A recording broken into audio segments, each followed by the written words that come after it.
to find what kind of quadrilateral we might have in front of us. So let's go ahead and start by plotting these points, 0, 9. I'm going to go ahead and start that one, 0, 9. And the other one would be 3, 4. 3, 4. There's a 3, there's a 4. So it's more or less around there. 3, 4. Okay, so we got our points. And we want to reflect it on the line y equals 3 minus x. Now, they write it like that because they want to confuse you. But again, if you have it in this format, y equals mx plus b, if you were to flip it correctly, that would be y equals negative x plus 3, correct? Well, let's go ahead and graph this line.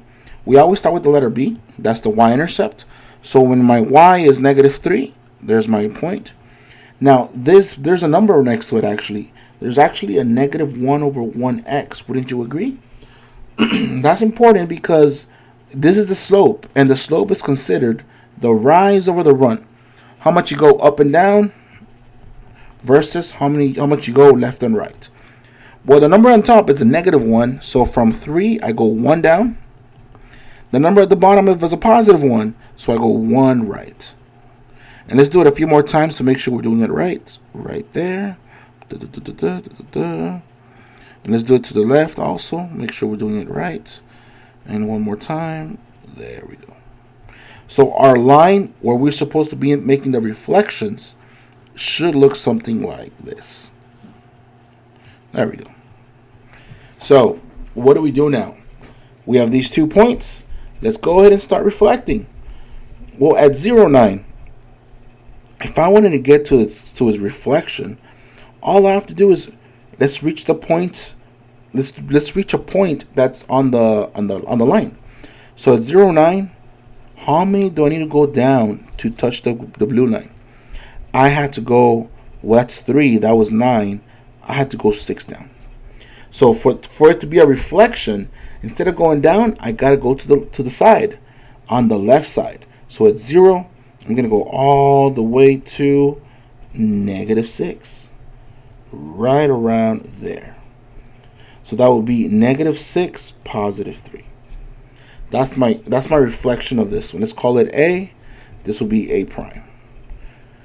Let's try the next one. This is B. Let's reflect it on B prime. So the easiest way to touch the line of reflection is just going down. Look. I just had to go 4 down to touch it. So instead of going down, I'm going to go to the side, on the left side, so it's on the opposite. Instead of 4 down, I go 4 left. Should be right there. So my point is negative 1, 0. That's B prime. Now look what's going to happen, guys. I'm going to connect these dots and check what's going to happen. When I connect them, it's going to be a thick pencil here. When I connect them, look what it's forming. All right, let me do it again, but now let me make it a little thinner, just so it's clearer to you. If I were to connect them, guys, look what's happening.